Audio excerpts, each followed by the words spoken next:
हाँ जी, next question number 13 हम start करते हैं।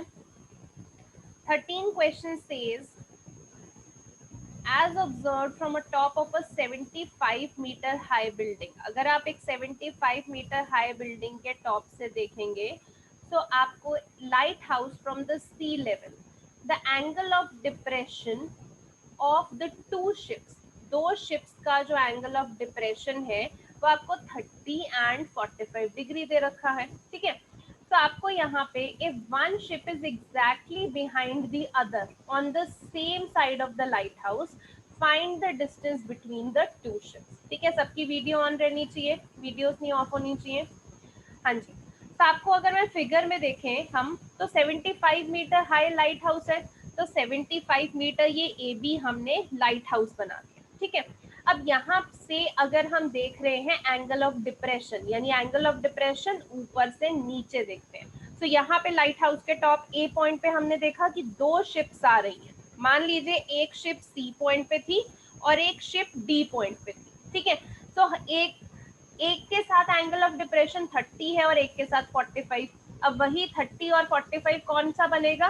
45 जो पास में है क्योंकि वो बड़ा एंगल है, 30 जो दूर में है क्योंकि वो छोटा एंगल है। अब देखो डिप्रेशन कैसे बनाना है, अभी तक एलिवेशन ही करते आए हैं, डिप्रेशन नहीं हमने किया है, सिर्फ एक क्वेश्चन में किया है। बट इस क्वेश्चन में स्पेसिफिकली देखो क्योंकि आपको डॉटेड लाइन बनानी पड़ती है डिप्रेशन में। तो सबसे पहले ये जो ए ई आपकी डॉटेड लाइन चल रही है ये आप बनाएंगे। देन आपके पास जो सी पॉइंट है, सी पॉइंट का एंगल 45 डिग्री है क्योंकि वो पास में है, तो इसी का ऑल्टरनेट ये ए ई क्या हो जाएगा? 45। ऐसे ही जो डी पॉइंट है, डी पॉइंट का आपके पास एंगल कितना है? 30 डिग्री दे रखा है आपको डी पॉइंट का एंगल। जस्ट एक मिनट वेट कीजिए।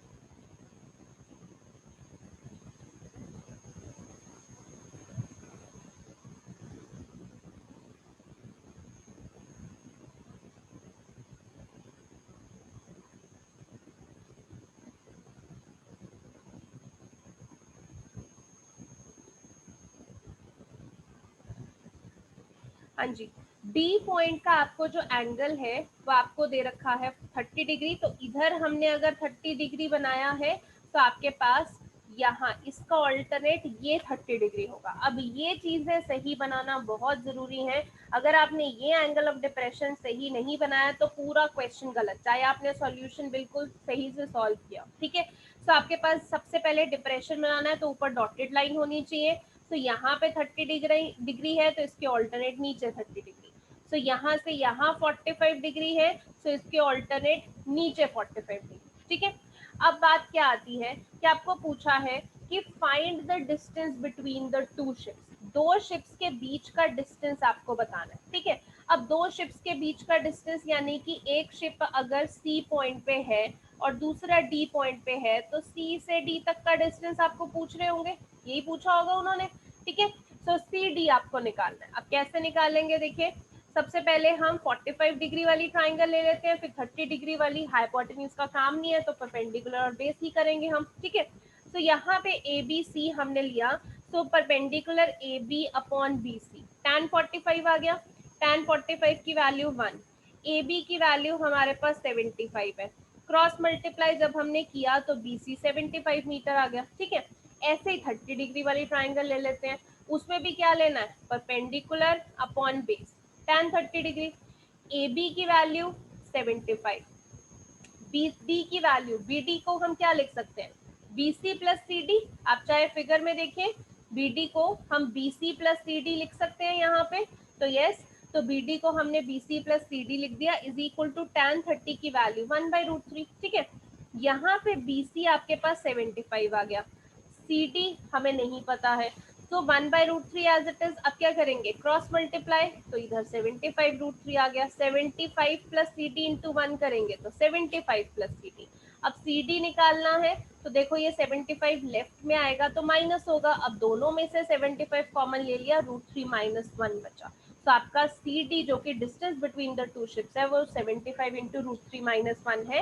बट अगर आप चाहें तो 1.732 वैल्यू डाल सकते हैं √3 की एंड देन आप निकाल सकते हैं। ओके, सो इसको नोट डाउन कर लीजिए, फिगर पहले ड्रॉ कर लीजिए।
हाँ जी, चलिए आगे करते हैं।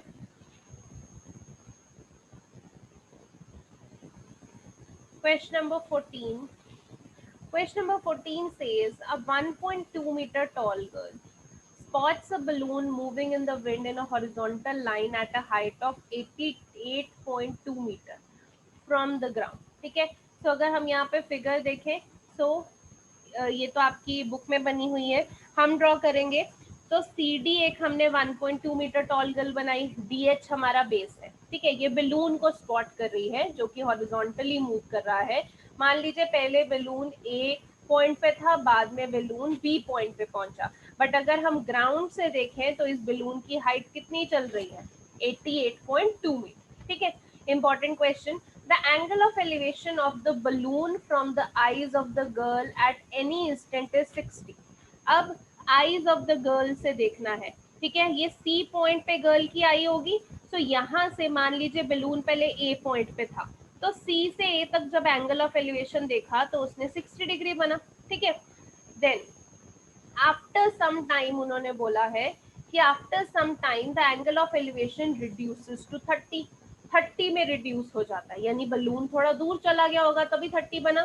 तो बलून मान लीजिए बी पॉइंट पे चला गया, तो सी से जब बी आपने देखा तो आपके पास एंगल कितना बन रहा है, 30 डिग्री बन रहा है। ठीक है, अब आपको पूछा क्या है, find the distance travelled by the balloon. अब बलून ने कितना डिस्टेंस ट्रेवल किया, यानी ए से बी तक वो कितना चला। तो बेसिकली अगर मैं बेस को देखूं तो ई से लेके जी तक वो पूछ रहे कि ये आपको निकालना है। ठीक है, पहले तो फिगर अच्छे से बना लेंगे और ये समझ लेना है कि अगर इधर सी डी 1.2 है तो इधर जी एच भी क्या हो जाएगा, 1.2 मीटर हो जाएगा। ठीक है, तो 88.2 ऊपर से नीचे तक था, तो ये वाला जो 1.2 है ये आपने माइनस कर देना है, क्योंकि इतना आपके पास है 1.2 मीटर, राइट।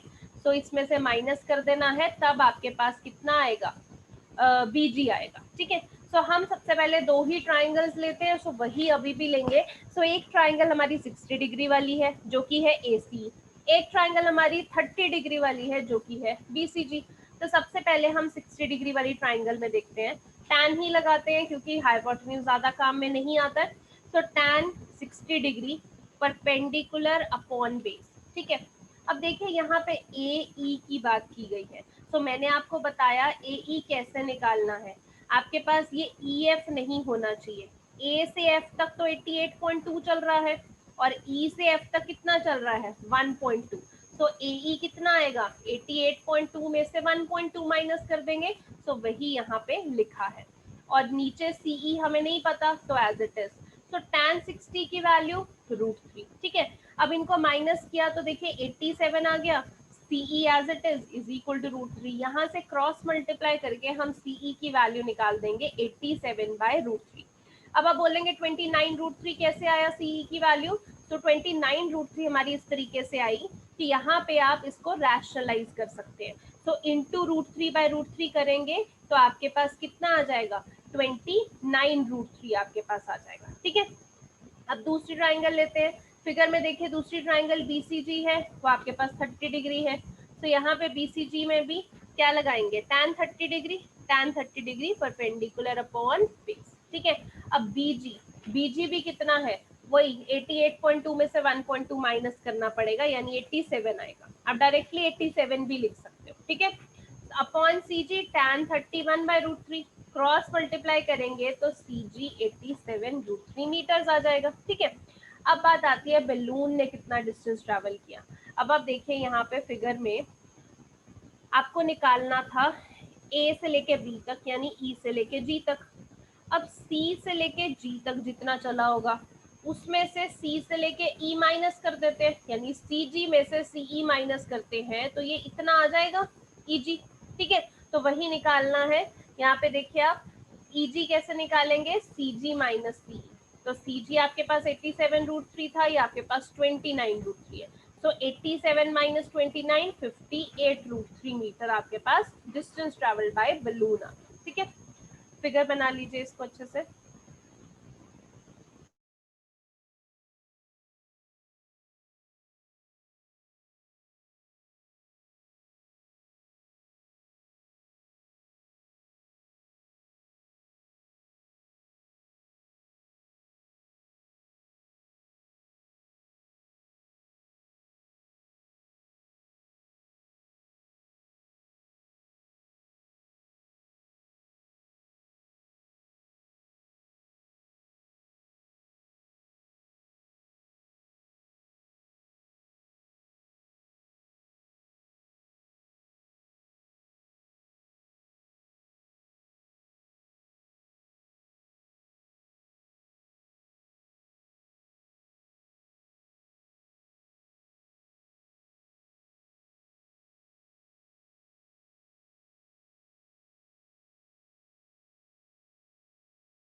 हाँ जी, चलिए हो गया होगा, आगे करते हैं। Question number 15। अब क्वेश्चन नंबर 15 काफी इंपॉर्टेंट है, इसको ध्यान से समझते हैं। देखिए आपको बोला है a straight highway leads to the foot of the tower. एक स्ट्रेट हाईवे है जो टार के फुट तक जाता है। A man standing on the top of the tower. अब मान लेते हैं कि ये ए बी आपके पास टार है, यहाँ पे ए पॉइंट पे टॉप पे एक मैन खड़ा है जो कि ऑब्जर्व कर रहा है a car eight an angle of depression 30 degree which is approaching the foot of the car. ठीक है, 30 डिग्री के एंगल से, और वो एंगल ऑफ डिप्रेशन है, यानी ए से मान लीजिए पहले एक कार सी पॉइंट पे थी, वो सी पॉइंट से ए बी टावर की तरफ बढ़ रही थी और ए पॉइंट से उसको कोई देख रहा है। सो यहाँ पे जो एंगल ऑफ डिप्रेशन है, देखिए पहले तो हमने ये ऊपर डॉटेड लाइन बनानी है, देन सी पॉइंट तक करना है। तो ये वाला अगर एंगल 30 डिग्री है तो इधर भी आपके पास एंगल कितना होगा, 30 degree, which is approaching to the foot of the tower with uniform speed. Uniform speed से चल रहा है। अब ये ध्यान रखना है, स्पीड एक जैसी ही है। 6 सेकेंड लेटर, 6 सेकेंड बाद the angle of depression of car is found to be 60 degree. मतलब पहले वो सी पॉइंट पे थी, 6 सेकेंड बाद वो डी पॉइंट पे पहुंच गई।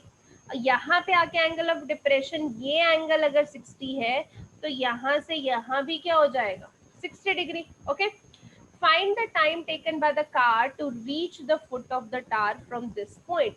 कि कितना टाइम लगा उस कार को डी से लेके बी तक पहुंचने में, वो आपको बताना। ठीक है, सी से लेके डी तक तो उसे 6 सेकेंड लगे बोला है, और डी से लेके बी तक उसे कितना टाइम लगा, बेसिकली ये आपको बताना है। ठीक है, तो अब कैसे करेंगे, यहाँ पे देखो हमें फॉर्मूला लगाना पड़ेगा अगर हमें आसानी से करना है तो ये फॉर्मूला याद रखो कि आपको पता है कि डिस्टेंस का फॉर्मूला क्या होता है, स्पीड इनटू टाइम। ठीक है, सो सबसे पहले तो अगर मैं सी से डी तक बात करती हूँ तो क्योंकि उन्होंने क्वेश्चन में लिखा है 6 सेकेंड, तो बच्चे डायरेक्टली 6 सेकेंड पुट कर देते हैं। 6 सेकेंड नहीं करना, ये सी से लेकर डी तक का मतलब होता है डिस्टेंस। हमने कोऑर्डिनेट में किया था ना, सी डी मतलब distance from point c to d. So c से लेके पहले हम डी तक डिस्टेंस निकालना पड़ेगा। फॉर्मूला होता है स्पीड इनटू टाइम। स्पीड देखो हमें बोला यूनिफॉर्म स्पीड, एक जैसी स्पीड है, तो मान लेते हैं कि स्पीड हमारी v है और टाइम कितना दिया 6 सेकेंड। तो c से d तक का डिस्टेंस कितना हो गया 6v। ऐसे b से d तक का डिस्टेंस, देखो स्पीड तो वही है, v ही है, टाइम हमें नहीं पता क्योंकि फाइंड आउट करना है। सो b इंटू डी यानी vt हो गया। सो बेसिकली cd की वैल्यू 6v और db की वैल्यू vt। अब हम लगाते हैं जो हमने ट्राइंगल में लगाना है। सबसे पहले हम tan 60 लगाते हैं क्योंकि ए बी डी ट्राइंगल में हम बात कर रहे हैं, तो tan 60 परपेंडिकुलर अपॉन बेस। ठीक है, tan 60 की वैल्यू √3। ए बी और डी बी दोनों हमें नहीं पता है, बस डी बी की वैल्यू हमने अभी वी टी निकाली है। ठीक है, तो मैंने पहले तो यहाँ से क्रॉस मल्टीप्लाई करके डी बी की वैल्यू ए बी बाई √3 निकाल दी। ठीक है, अब डी बी तो हमने अभी निकाला है वी टी, तो D B is equal to V T. A B को हम हाइट यानी कि h मान लेते हैं, सो मैंने उसको h बाई √3 लिख दिया, यानी वी टी की वैल्यू h बाई √3। ये फर्स्ट इक्वेशन है। ठीक है, अब दूसरा आप 30 डिग्री पे लगाओगे यानी A B upon B C. ठीक है, यही लगाओगे आप, तो tan 30 डिग्री पे लगाते हैं in triangle A B C. तो आपके पास tan 30 है A B upon B C. अब बी सी भी तो दो चीजों से बना, आप फिगर में देखिए C D plus B D यानी 6v प्लस बी टी से बना है। तो यहाँ पे जो बी सी है उसकी जगह क्या लिखेंगे, B D plus D C. ठीक है, तो मैंने इसके बाद आप ये मत लिखिए, जो मैंने लिखा है आप उस तरीके से कीजिए। यहाँ पे ए बी हमने h माना है क्योंकि वो हाइट है, हमें नहीं पता। बी डी की वैल्यू बी टी है, डी सी की वैल्यू 6v है, इज इक्वल टू 1√3। यहाँ से आप देखिए क्रॉस मल्टीप्लाई कीजिए इन दोनों को, क्या आ जाएगा h√3 is equal to V T plus 6v। ठीक है, अब h की वैल्यू यहाँ फर्स्ट इक्वेशन से देखिए, अगर मुझे h निकालना हो तो ये क्रॉस मल्टीप्लाई करेंगे, क्या बन जाएगा vt√3। तो यहाँ पे h की जगह मैंने क्या डाल दिया vt√3, और h के साथ एक √3 था तो उसको मैंने इधर डाल दिया। राइट साइड पे vt plus 6v as it is. अब देखिए √3 इंटू √3, ये दोनों को मल्टीप्लाई करेंगे तो 3 बन जाएगा और साथ में vt है। ठीक है, और राइट साइड पे vt है उसको मैं लेफ्ट में ले आई तो माइनस vt बन गया, और राइट साइड पे 6v बचा, 3vt minus vt 2vt is equal to 6v। अब देखिए v से ये v कैंसिल कर दीजिए, 2t is equal to 6, t की वैल्यू क्या आ जाएगी 6 डिवाइडेड बाय 2 3, और टाइम क्वेश्चन में सेकंड्स में दे रखा था तो time is equal to 3 second. ठीक है, तो आपने इस तरीके से करना, please note it down. And ये लिखना बहुत जरूरी है, इसको रफ वर्क मत समझ लेना, फिगर अच्छे से बनाइए। फिगर में भी जैसे मैंने लेबलिंग की है आपने वैसे ही करनी है।